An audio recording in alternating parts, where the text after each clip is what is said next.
Millions died in pursuit of conquering this unknown land.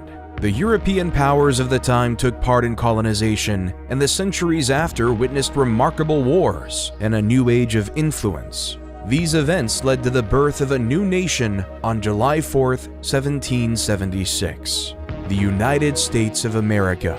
Since, the USA has conquered the world in every aspect possible, from developing the most powerful military in modern history to countless astonishing human accomplishments. The country has earned the name the modern Roman Empire. But can this giant continue its dominance? To understand the story of this fascinating land, we must start from the very beginning.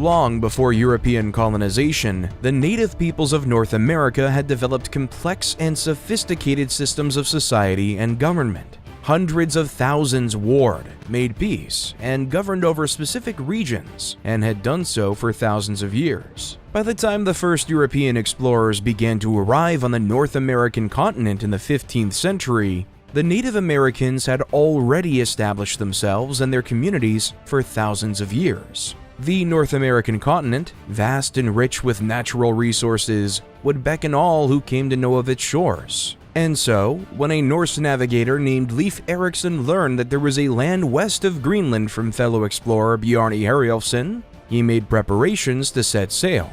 Herjolfsson, who had been blown off course while sailing, had accidentally discovered what would one day be called Newfoundland. And although he did not land, his story gave Erikson the information he needed to successfully sail across the Labrador Sea and make landfall in North America. Erikson and the Norsemen would establish a small settlement in Labrador called Lonso Meadows or Meadows Cove. This settlement and numerous small outposts built nearby it would be abandoned over the course of about 20 years. Afterward, it would be nearly another 500 years before Europeans set foot on the shores of North America.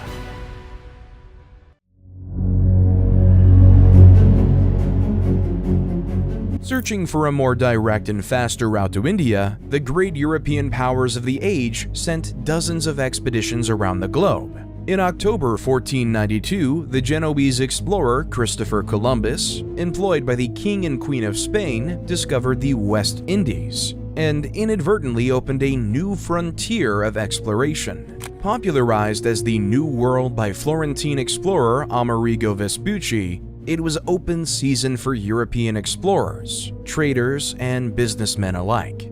European powers began claiming sections of this new world as their own with every major exploratory mission. Vespucci, who created and sold maps of his own discoveries in the New World, gained the notable distinction of having the entire hemisphere named for him, America. While much of the early exploration of the New World focused on what would become known as the Caribbean and South America, it did not take long before explorers turned their attention north to the enormous landmass above Columbus's Hispaniola. At the dawn of the 16th century, the Spanish, English, Portuguese, Swedish, Dutch, and French all entered a race to explore and map the entire east coast of North America. In 1497, Italian explorer Giovanni Caboto, known as John Cabot by his English employers, discovered the same region of Newfoundland that Leif Erikson and the Vikings had settled nearly 500 years earlier. Cabot's discoveries credited him as the discoverer of the North American continent, as no record of Erikson's expedition or settlement had yet been discovered. To the south, expeditions by Juan Ponce de Leon, Alvar Núñez Cabeza de Vaca, and Hernando de Soto would map Florida and the American southeast, as Spain prepared to establish permanent colonies in the New World. Likewise, to the north, Jacques Cartier explored the St. Lawrence River, while Giovanni de Verrazzano mapped much of the east coast for France. All along the coast, the Europeans encountered the numerous tribes of Native Americans. Early interactions ranged from welcoming to violent, as cultures from separate hemispheres met for the first time. As it had in the Caribbean and South America, First contact introduced these cultures to each other with the sharing of gifts and trading of information. Naturally, these meetings exposed Native Americans to European diseases and caused widespread illness and death. The first attempts to make permanent settlements in the New World began in the mid-16th century, with varying degrees of success. Surviving in the New World was not an easy task, and establishing a permanent settlement proved to be exceptionally challenging. In 1585, the English attempted to establish a permanent colony on Roanoke Island off the coast of what is today North Carolina. The journey across the Atlantic was brutal and left the colonists with few supplies when they arrived. Making contact with the local Aquascogok, Pamela, and Socotan tribes, the colonists, many of whom were military personnel, became embroiled in an argument with the Aquascogok and burned their village to the ground. Meetings with the Socotan went considerably better, outfitting the colonists with enough food to survive a miserable winter. Smallpox and influenza epidemics ran through every native village who encountered the colonists. Communication broke down, and violence finally convinced the colonists to move on, abandoning the colony. Arriving in 1587, a year after the first attempt to settle Roanoke failed, colonists, largely made up of middle-class Londoners with no military experience, landed on Croatoan Island and began to establish a settlement some 40 miles south of the first failed settlement. The colony suffered great difficulty surviving. In 1588, a relief mission to the colony was looted by Spanish naval vessels operating off the coast, leaving its new location unknown to English authorities. That same year, Spanish vessels sailed near Croatoan Island and found that it appeared abandoned. The next relief mission to the colony finally arrived in 1590 and found smoke rising from both Croatoan Island and Roanoke Island. A landing party discovered both settlements abandoned and sacked. The only clues were the letters CRO carved into a tree, and the word Croatoan carved into one of the posts of a palisade allegedly built by the settlers of the colony. Known as the Lost Colony, the settlers of Roanoke were never discovered, the colony deemed lost by the English government. In 1564, a group of French Huguenot settlers attempted to start a colony in what would become St. Augustine, Florida, only to have the colony sacked and all of its male citizens killed by rival Spanish forces. The settlement established by the Spanish colonists at St. Augustine is considered the first permanent European settlement in North America. In 1607, the English attempted again to establish a permanent colony in the New World. Led by the London Company, the settlement aimed to establish a colony in Virginia and selected a marshy region on the James River, which they christened Jamestown. The colony did well initially, quickly constructing living and meeting space, as well as a palisade fort. Relations with the local Powhatan tribes began with hostilities, but gradually cooled over time as the settlers and native peoples of the region learned to cohabitate. The Powhatan offered food and friendship to the colonists, who took the opportunity to search the surrounding region for gold and other precious metals. Instead, they found that the swampy region that they had inhabited held no riches but disease. The people of Jamestown suffered from lack of coordination, disease, and the harshness of the environment around them, despite the aid of the Powhatan people. It was only when Captain John Smith took command of the colony and in near dictatorial fashion reorganized their efforts to establish trade with the natives and plant crops of their own in and around the colony. Smith returned home to England not long after his term as leader of the colony, but he had established a path for the colonists to follow that allowed Jamestown to endure difficult years of famine and struggle. Jamestown survived, and by the mid-17th century was thriving as more settlements began to grow around her.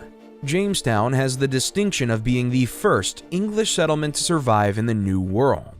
In 1619, 12 years after the colony's founding, Jamestown became the site of yet another first, when the first African slaves arrived in Virginia. 20 to 30 enslaved Africans who had been captured by English privateers from a Spanish slave ship were brought to Point Comfort, Virginia. From there, a number were sold or traded to the settlement at Jamestown. Slavery had existed in the New World since the mid-16th century, But this moment marked the beginning of 2.5 centuries of slavery in what would become the United States. The English continued their colonial settlement in 1620 with the establishing of the Puritan colony at Plymouth, Massachusetts. Unlike the financially motivated London Company at Jamestown, the Puritan colonists at Plymouth, known as Pilgrims, had come to America in search of religious freedom. They voyaged across the Atlantic in the Mayflower, suffering months of terrible weather at sea.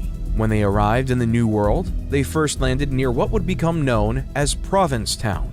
There, the colonists, concerned over their rights to the land and their legal right to establish a colony, drafted and signed the Mayflower Compact, establishing their right to self-govern, while still holding allegiance to the English crown. However, without finding a reasonable place to begin building their settlement, and after a brief but violent encounter with a local tribe, the Puritans found Provincetown unfit and sailed up the coast for better ground.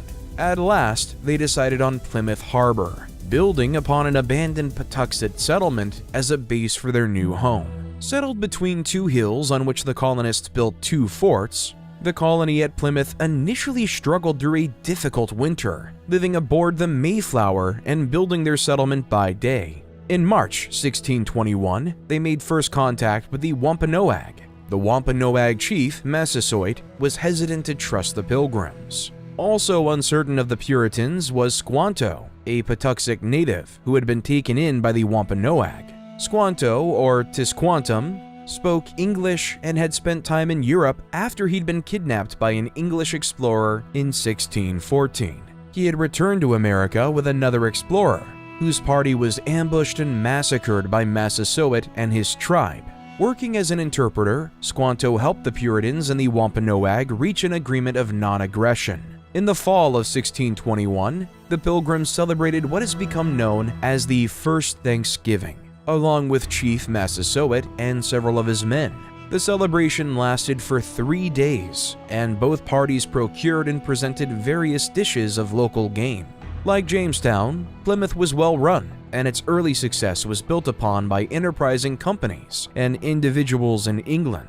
More and more companies began crossing the Atlantic and established new settlements. Throughout the 17th century, the English began spreading as more colonies were formed and amalgamated with their fellow English neighbors. The Massachusetts Bay Colony, for example, would absorb the Plymouth Colony, and others as it grew in size. As these settlements became more established, trade opened with Europe, and goods, money, and more colonists poured into the New World. Not to be outdone, other European powers attempted to create their own permanent settlements as they grabbed more and more of the coastal region for themselves. What started as small settlements along coastal waters soon became large swaths of territory, claimed in the name of kings and queens from far-off European nations. In 1614, the Dutch West India Company began to establish permanent settlements in the Northeast, around what would one day become New York and New Jersey. Small settlements and fur trading outposts on Governor's Island and along the Hudson and East Rivers marked what was called New Netherlands. In 1624, fearing military incursions from other European powers, they purchased the island of Manhattan from the Munsee Lenape tribe for $24 and constructed Fort Amsterdam at the southern tip of the island. The settlement, which grew within and alongside the fort, was called New Amsterdam. The settlement utilized its unique environment to expand trade and use hydropower to enhance its growth. New Amsterdam was a city of trade and commerce in its earliest form, and always would be. It was a tempting target for the English, who wanted control of the Hudson for themselves. In 1664, 4 English frigates sailed into the harbor of New Amsterdam and ordered the Dutch to surrender the city. They did so bloodlessly, although the event did spark the Second Anglo-Dutch War. In June 1665, New Amsterdam was reincorporated under English law and renamed New York City. Spain, whose early discovery of the New World gave them an advantage in colonizing South America and the Caribbean, began settling in what would become the American Southeast. From their earliest settlement in St. Augustine, the Spanish traveled inward toward their territorial conquests in Mexico, and upward toward Canada, carving a path through the center of the North American continent.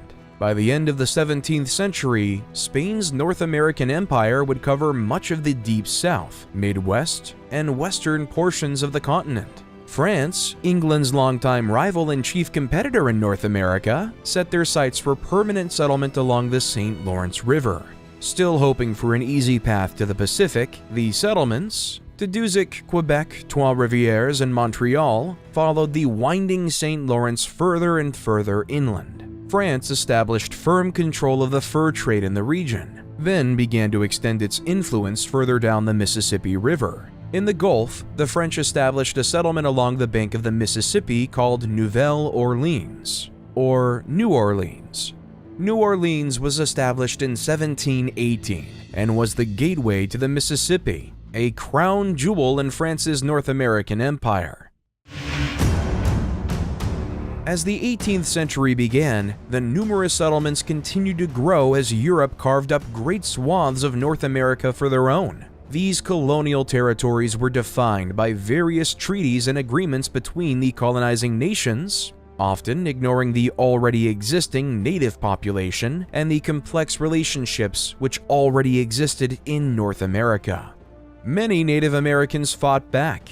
Acting as opportunists, tribes worked with and against European settlers, often sparking conflict. Raids on settlements were not uncommon, and the colonists could not always rely on their far-flung colonial protectors if these actions required a serious defense. One of the largest and most violent of these was King Philip's War.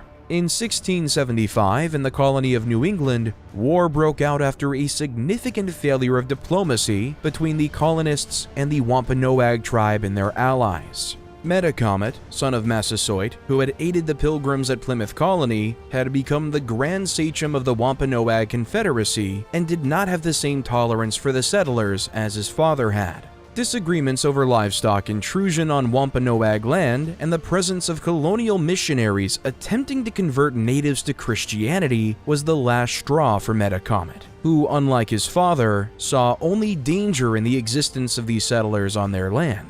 An alliance of Algonquin tribes led by Metacomet struck at not only New England's far-flung countryside settlements, but the larger, more established towns as well. With no English soldiers stationed in the colonies, the New England militia mobilized to defend their homes. The militia targeted native villages, knowing that it would enrage and damage the Indians' ability to wage war. Metacomet was killed in 1676, just a year into the war. His death spelled doom for the Wampanoag and their Narragansett allies. With no one guiding the conflict, things quickly turned in the favor of the New England militia, who all but destroyed the Wampanoag people and forced their allies out of the New England territory. It was the bloodiest conflict in North America to date. In the wake of King Philip's War, tension between the English colonists and their French and Dutch neighbors grew high. In the Northeast, 5 native tribes located north of the New England colony formed the Wabanaki Confederation after witnessing the demise of their southern Wampanoag neighbors in King Philip's War, increasing tensions with the English colonists. In 1689, just 2 years after King Philip's War had ended, the colonists were at war again, this time at the behest of their mother countries. Fighting broke out as the English-backed Iroquois tribes attacked French settlements, and the French-backed Wabanaki attacked English ones. As French and English soldiers made their way to the New World, the colonists of New England and New France prepared to fight each other. Known as King William's War, the conflict dragged on for nearly a decade and saw French successes in the colony of New York and English successes in Acadia, later known as Nova Scotia, and along the St. Lawrence River. Neither side was able to take their main goal. For the French, Boston. For the English, Quebec. And the war concluded in 1697. But King William's War was only the beginning. It was the first of 4 major conflicts between France and England which pitted their various native allies against one another, and peace was not kept for long. In 1701, King Charles II, The last Habsburg king of Spain died with no direct heir and a confusing web of potential replacements, bound by secret treaties and backroom agreements. English, Austrian, Prussian, and Dutch powers scrambled to stop the French from taking control of the Spanish throne. Known as the War of Spanish Succession, or Queen Anne's War in North America, the conflict originated in Europe and did not take long for the fighting to come to the shores of North America. In the South, Spanish Florida and French colonists in Louisiana were engaged by English colonists from the province of Carolina. The fighting decimated the native populations of the region and helped secure English control of Georgia. In New England, the Wabanaki again sided with the French, and continuous raids on New English settlements plagued the Massachusetts Bay Colony. Concerted efforts made by the English military once again failed to capture Quebec City, but made considerable gains in Acadia. The fighting in North America had little effect on the war's ultimate outcome in Europe, but more than 13 years of continuous fighting wreaked havoc throughout North America, permanently damaging native and colonial communities alike. In the end, the French would give away vital territory to the English, including the Hudson River Valley, Acadia, and Newfoundland. These concessions did not include the various native tribes engaged on either side of the war and set the stage for future conflicts. For nearly 3 decades, there was relative peace between the major European powers in North America. In this time, the colonies grew larger and more complex, forming their own colonial governments and expanding a new and thriving North American economy of agriculture, textile production, and maritime trade. As the value of the North American colonies grew, it did alongside her South American and Caribbean neighbors. Valuable gold and silver had been found in South America, and the Caribbean produced commodities which were by now a necessity in Europe and North America, namely molasses and other sugar products. The production of these commodities, of course, was powered by the sweat of slave labor. By now, the American colonies were all engaged in what was known as the Triangle Trade. Slaves from Africa were brought to the Americas, where the slave ships would deposit African slaves for sale and take on cargo of sugar bound for New England.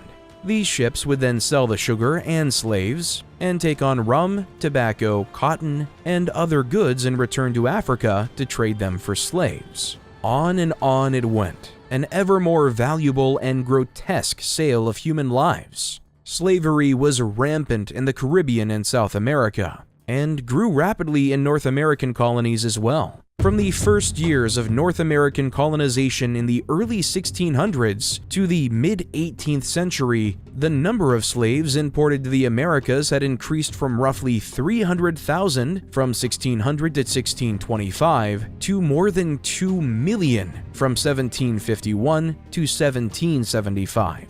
The increased value of the Americas led directly to the third of the Indian Wars. Like Queen Anne's War before it, the conflict began well outside of North America. Distrustful of the Spanish control of the South American market, the British were displeased by the mercantile stranglehold Spain had over trade to South America and the Caribbean. Likewise, the Spanish were displeased with British encroachment in North America on what they believed was their territory north of Florida. After the 1721 founding of the colony of Georgia, following Queen Anne's War, the Spanish were convinced that the British had designs on removing them from Florida. Spanish vessels began boarding British trading ships, searching for contraband. While this action was legal due to past treaties, the boardings resulted in increased tensions between the two powers. In 1731, the British brig Rebecca was stopped off the coast of Cuba and boarded for inspection of contraband cargo. On board, the Spanish officials found an illegal cargo of sugar. Rebecca's captain, a man named Robert Jenkins, alleged that during the search, he had been tortured by the Spanish officials and had had his ear partially cut off. While the Royal Navy would admit that Jenkins was at fault for carrying illegal cargo, his story, told before the Houses of Parliament in England, struck a nerve. In 1739, the British found that, among other reasons, the Spanish were guilty of depredations upon British subjects and commenced war against the Spanish in the Americas, known as the War of Jenkins' Ear. The conflict saw little action on North American shores, with the bulk of the fighting occurring in South America and the Caribbean, as the British Navy attempted to capture and claim multiple Spanish forts and port towns. Fighting between the British colonists in the Carolinas and Georgia and the Spanish colonists in Florida came to little fruit for either side, and again only appeared to do the worst harm to the local Indian tribes who fought on either side. In 1742, another war broke out in Europe, this time between Prussia and Austria over control of Silesia. Once again, a question of the right of succession brought all of Europe's great powers into war. The death of Emperor Charles VI of Austria had left a power vacuum in Central Europe, with Great Britain, the Dutch Republic, Hanover, and Russia supporting Charles VI's daughter, Maria Theresa, as his heir, and France, Spain, Prussia, and Sweden supporting Charles Albert of Bavaria, who believed he had the right of inheritance. This war, known as King George's War in North America and the War of Austrian Succession in Europe, swallowed everything in its wake, including the War of Jenkins' Ear. As war raged in Europe, France and England once again turned their attention toward their North American territories. As before, the Wabanaki Confederacy and the Iroquois Confederacy allied themselves with the French and British, hoping to effect some great change for their rapidly shrinking continent. Fighting focused once again over control of Acadia and the St. Lawrence River. In 1745, the British colonists achieved the first substantial gain in the last 50 years of colonial warfare with the capture of Fortress Louisburg at the mouth of the St. Lawrence River. Fighting stretched down into the colony of New York as well as New England.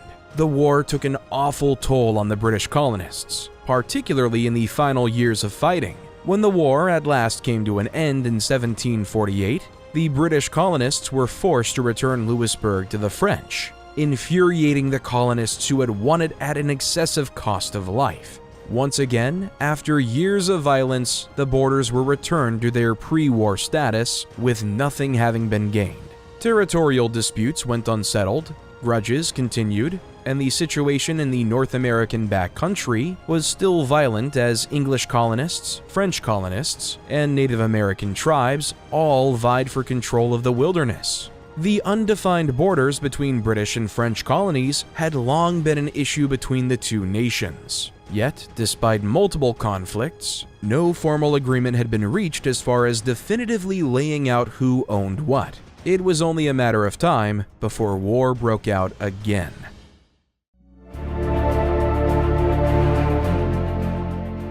In late 1753, the lieutenant governor of the Virginia colony, Robert Dinwiddie, ordered a young Virginia major named George Washington to remove French colonial troops from forts in the Ohio River Valley. The colony of Virginia claimed this territory as its own and felt that it was within their right to vacate the French from the forts, which still dotted the region from the last century of fighting.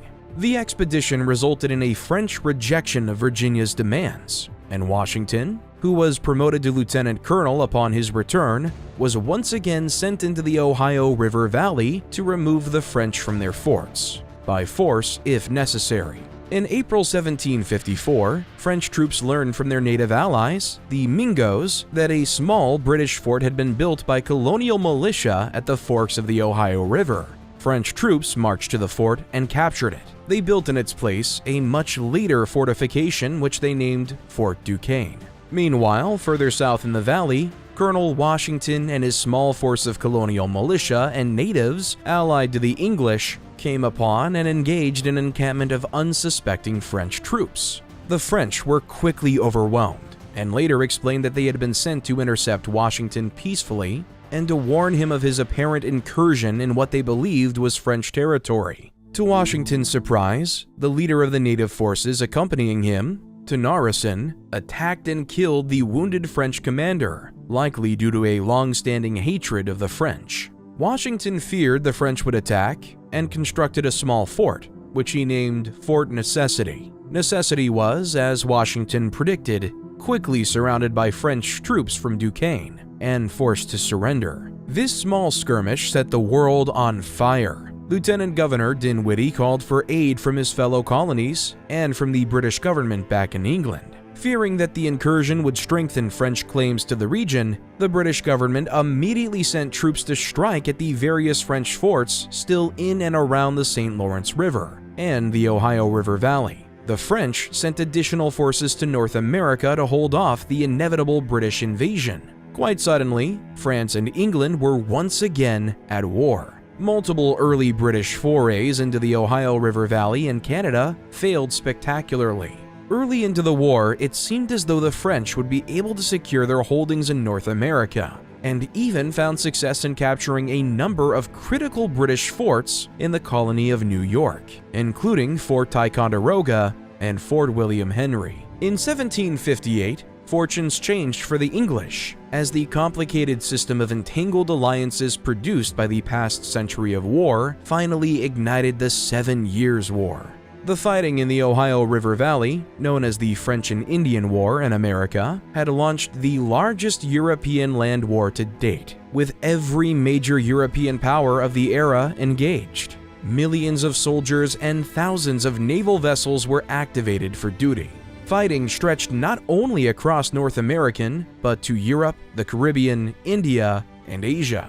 As the French were forced to direct their attention to Europe and to other more valuable parts of their empire, the British were able to take advantage on the North American front, with the British Navy actively keeping the French from not being able to resupply along the St. Lawrence River. British and American colonial forces successfully captured Fort Niagara, Fortress Louisbourg, and the city of Quebec.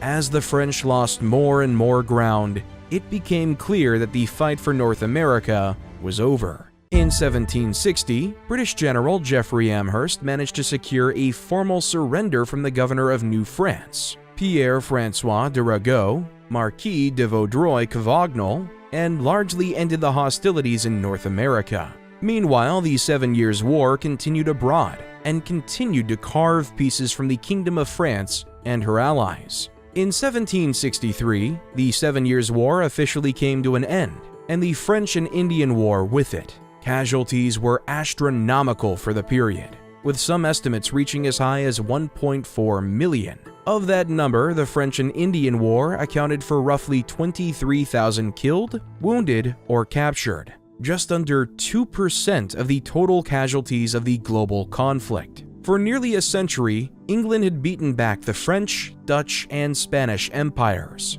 gradually cementing its claim to the New World. Over the course of the 18th century, the successes of the British Empire during these conflicts had created the ideal conditions for their colonies in North America to experience an incredible population boom. From roughly 250,000 in 1700 to more than 1.25 million in 1750. The raw materials produced by the American colonies, including hemp, copper, and tar, were necessary for the British Army and Navy to wage war and protect the vastly growing empire. While it was in the interest of the British Empire to defeat the French and secure their North American holdings, it had also been in the colonists' interests. The English colonists had no great love for the French, and anti-Catholic sentiment was a regular part of colonial life, especially in places like New England, which had been staunchly Protestant for the first 2 centuries of its settlement. That the American colonies were made up chiefly of individuals of the Protestant faith was, naturally, no coincidence.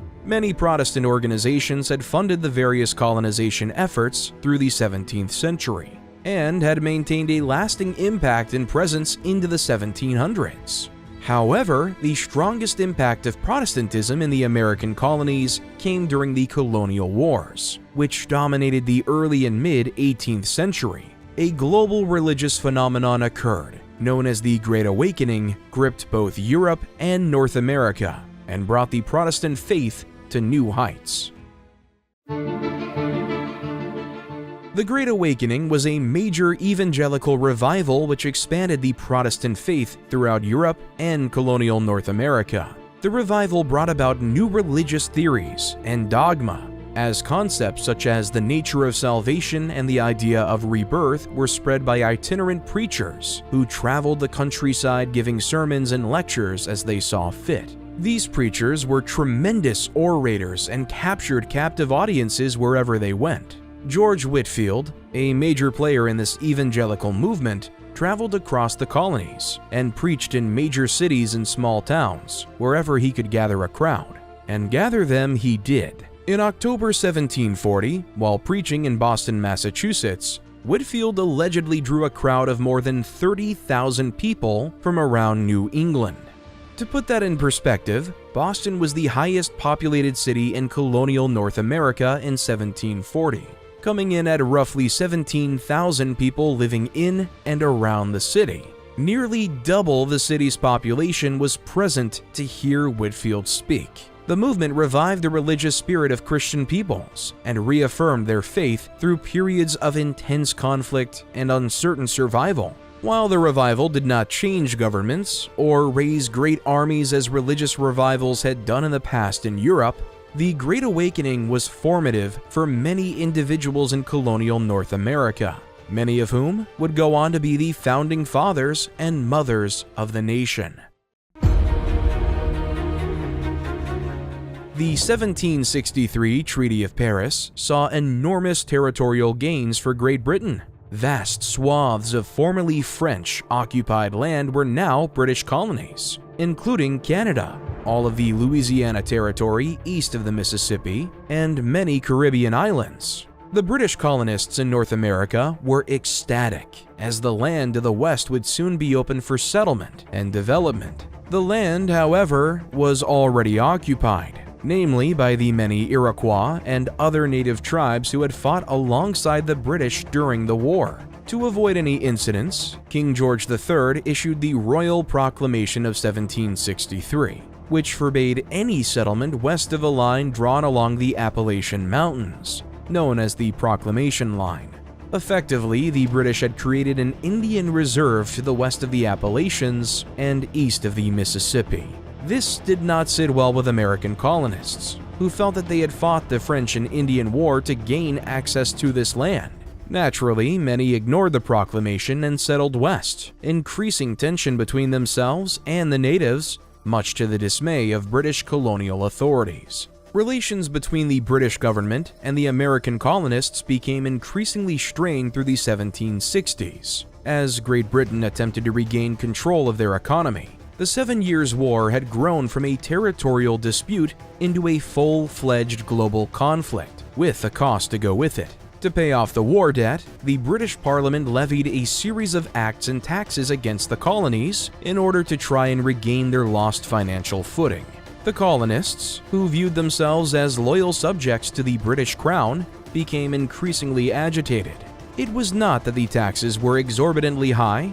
In fact, they were quite low, and often the measures taken by the British government were taken to lower the cost of British goods and raise the costs of those being sold by their French or Dutch competitors. For the colonists, the heart of the issue was not the cost, but rather the lack of consultation before levying the acts and taxes. As British subjects, the colonists believed they had all of the rights and liberties of any British citizen, which included representation. The British government argued that the colonists were represented virtually and that the Parliament acted in their best interests. Many Americans did not agree, and resentment began to grow. The rallying cry became, "No taxation without representation," as more and more colonists began to view King George III as a tyrant and the British Parliament as an aggressor toward them.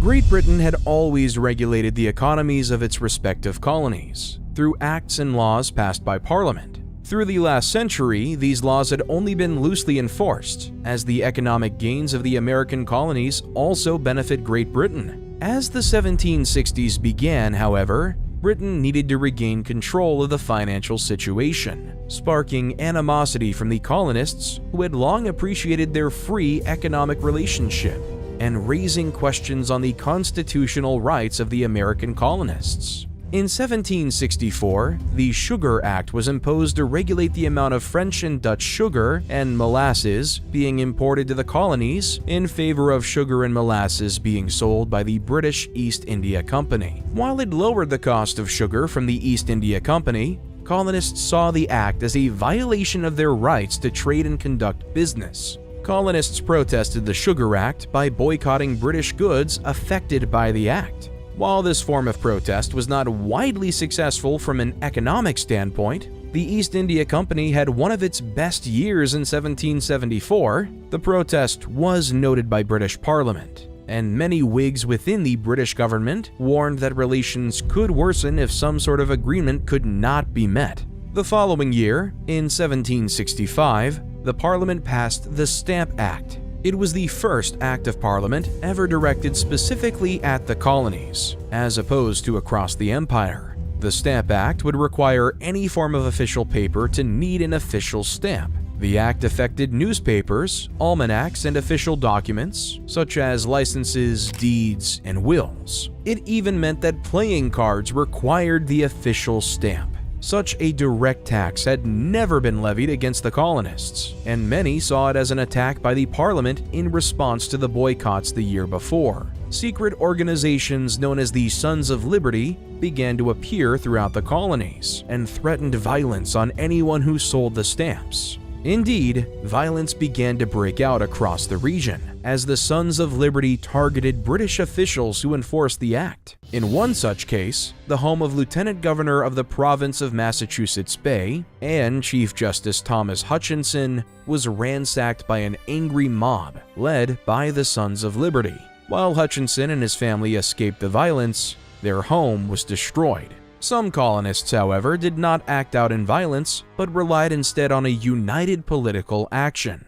9 colonies sent representatives to the Stamp Act Congress in New York City and compiled a Declaration of Rights and Grievances for the British Parliament. The declaration stated the position of many of the American colonists, stating that the British taxes levied without representation violated their rights as not only British subjects, but as men. Again, the Americans engaged in protest by boycott, this time with significant results. The income from imports to the American colonies fell from £2,250,000 in 1764 to £1,944,000 in 1765.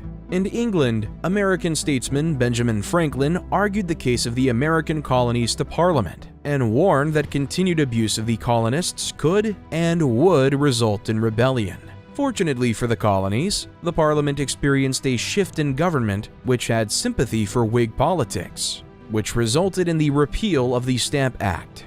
The Parliament passed the Declaratory Act in 1766, reversing the Stamp Act, but at the same time insisting that the Parliament as a legislative body had the right and power to make laws for the colonies in all cases whatsoever. Both sides viewed the result as a political victory, believing that their interpretation of the rights of the colonists had been heard and secured. The Parliament believed it had exerted its will as the governing body of the colonies, and once and for all had established their right to levy laws on them. And the Americans believed that the British Parliament would not ever directly tax them again. Without some form of representation, a door had been left open, and if the British government was not careful, it might be able to close again. In 1767, things were still not going well economically for the British. The Rockingham government, which had helped repeal the Stamp Act, was suffering at the hands of their Tory opponents, who criticized them harshly and felt that they had been played by the American colonists. Charles Townshend, who served as the Chancellor of the Exchequer to the ministry of William Pitt the Elder, found himself in control of the administration when Pitt suddenly passed away in 1766. Townshend himself died a year later, but before he did, urged by the financial crisis and the insistence of the Tory factions within Parliament, passed a series of 5 acts which would collectively bear his name, the Townshend Acts. The first act, known as the Revenue Act, imposed direct taxation on lead,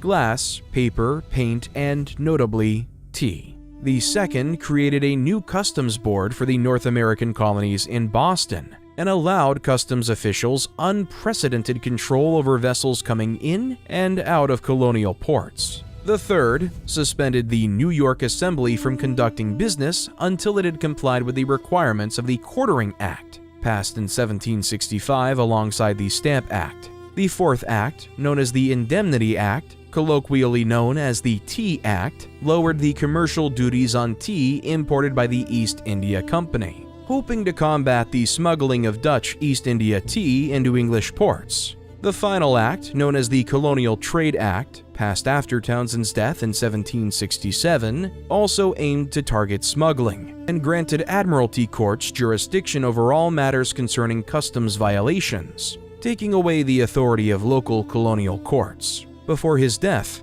Townsend feared that it would provoke a rebellious response from the American colonists. Townsend could not have been more correct. A flurry of activity gripped the American colonies. Pamphlets and letters flew from the pens of lawyers and farmers alike as they published their grievances in papers and broadsides across the colonies. Committees of correspondence were formed and shared ideas and debated the political and economic situation in the colonies. Once again, the Sons of Liberty were active, implementing the boycott of British goods and inciting riots where the opportunity was ripe. Particularly in Boston, unrest began to foment in such a way that the customs officials were obliged to leave town. This prompted British authorities to send for British troops to occupy Boston to quell the mob. On March 5, 1770, the consequences became quite clear when a young British sentry guarding the Boston Customs House was set upon by an angry mob of colonists. Accounts of the event state that the incident began as an argument between the private and a young wigmaker's apprentice, who upon insulting the private and his officer, was warned away from the post. Refusing to go and further insulting the officer, he was struck in the head by the private's musket. A crowd began to gather as the altercation grew louder, and bells rang out indicating a fire, drawing yet more Bostonians toward the lone sentry. The sentry sent a runner to get help, as the crowd became more violent, throwing ice and oyster shells at the sentry and calling for him to fire his weapon.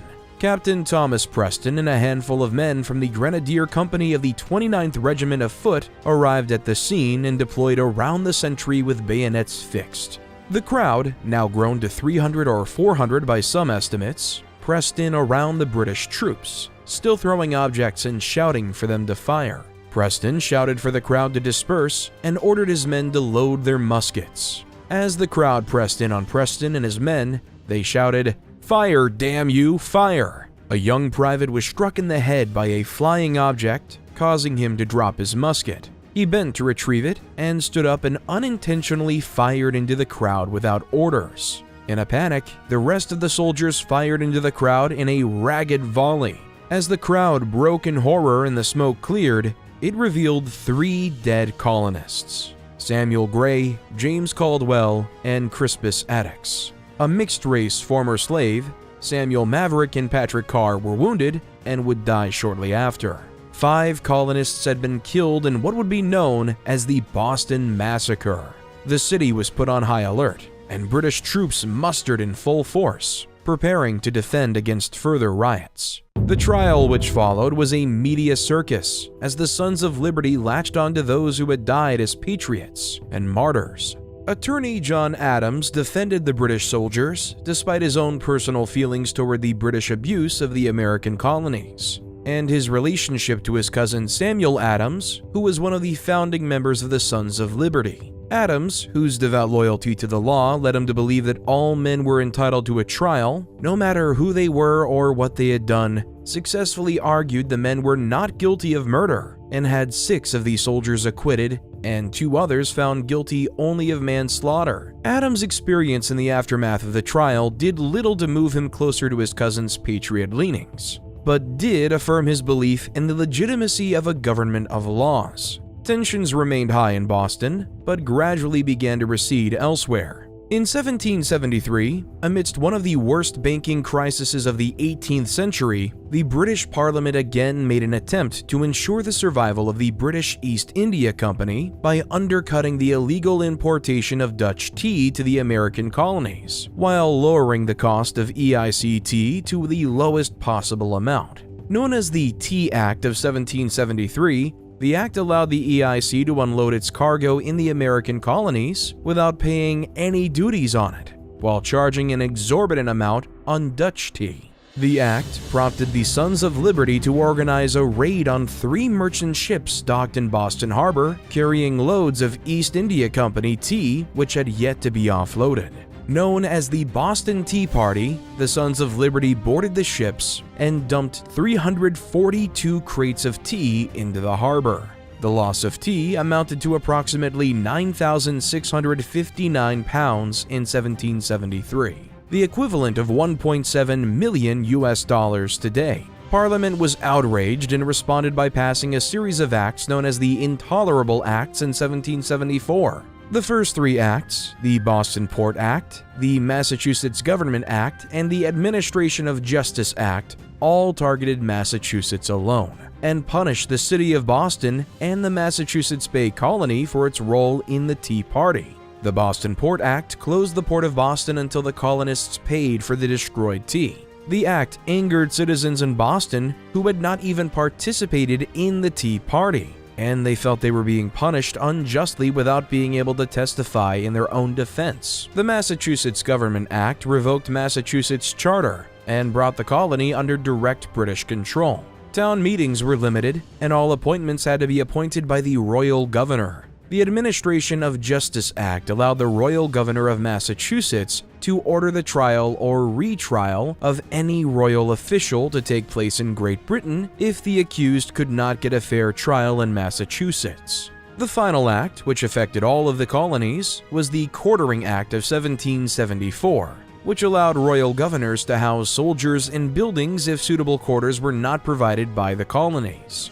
These acts were the last straw for many colonists. The perceived violation of what they viewed as their natural and constitutional rights as British subjects threatened to turn resentment of their British mother country to hatred and send the colonists into rebellion. Parliament hoped that the Intolerable Acts would isolate the problem, which seemed to be the strongest in Massachusetts. Meanwhile, the colonists began taking steps beyond simple committees of correspondence. The formation of the First Continental Congress in the fall of 1774 worked to redress the Intolerable Acts and petition the British government for a repeal, as they had in 1765 with the Stamp Act. The petition to the king never received a formal reply.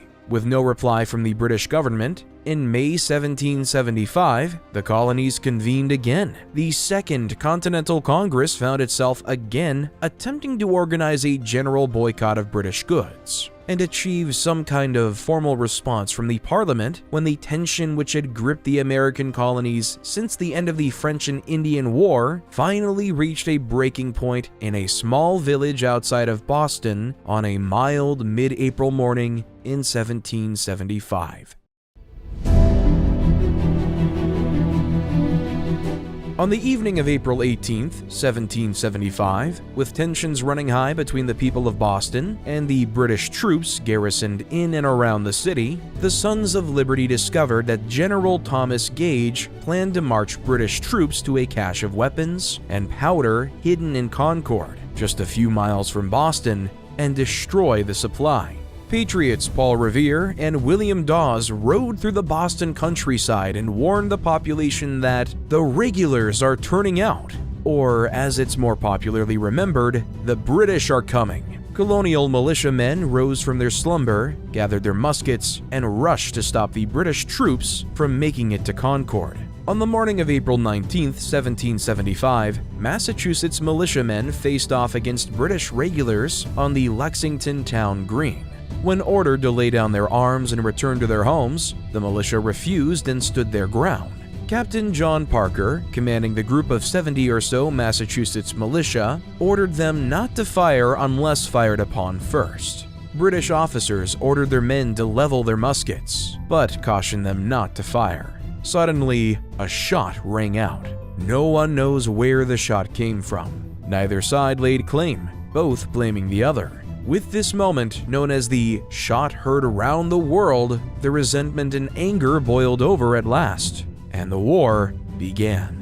When the American Revolution began, it did not start as a revolution. While certainly the ideas it generated were revolutionary, the actions of the First Continental Congress were those of a legislative body, hoping to attain a form of reconciliation with the mother country. Better characterized as a rebellion, the earliest stages of the war were fought by the colonists to reclaim what they saw as their natural-born rights as British subjects and citizens. On the home front, early victories for the militias kept the spark of rebellion lit. However, it was not long before the British put a concerted effort into putting down the uprising. At the Battle of Bunker Hill in June 1775, British troops stormed earthworks held by the colonial militia near Boston in a costly victory. It was becoming clear to many that if the colonies did not unify, they would be crushed one by one. While some representatives in the Continental Congress, now in its second session, still erred on the side of caution, believing that a reconciliation could still be made, the Congress made the decision to form a single unified army to prevent their forces from being wiped out piecemeal. At the head of this new Continental Army would be a colonel from the colony of Virginia named George Washington. Washington, born from one of the most prominent families in colonial Virginia, had aspirations to be a naval officer in the English Navy when he was a young man. His mother, Mary Ball Washington, was wary. She knew that a life at sea was a difficult one and could lead to an early death or maiming. She implored her son not to enlist in the Navy and to pursue a career in the Army instead. Washington obeyed and would spend much of his young adult life attempting to gain a commission in the British Army. He worked as a surveyor and endeared himself to the Royal Governor of Virginia,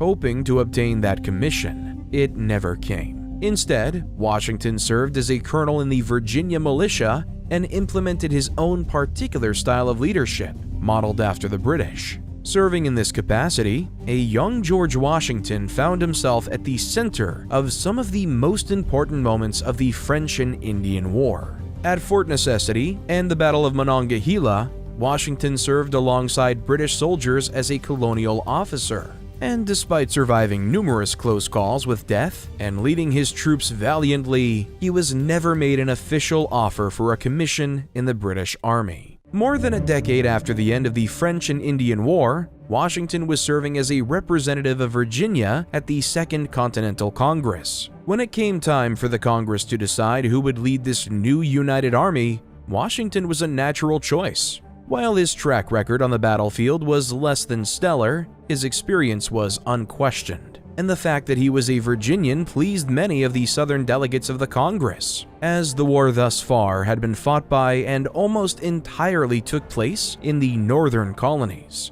In June 1775, after receiving a unanimous vote of approval from the Congress, Washington rode north for Boston and began to construct the necessary administration for the new Continental Army. The Continental Army struggled with many issues. Supply was always a chief concern.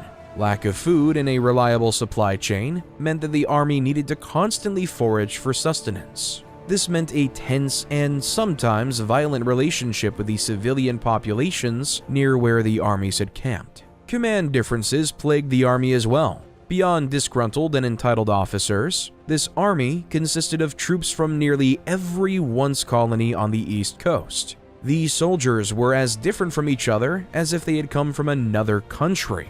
In one early instance, General Washington literally had to pull soldiers off of each other during a snowball fight outside of Boston, which had turned into an outright brawl between soldiers from Massachusetts and Virginia. Uniting these men into a fighting force was a war unto itself.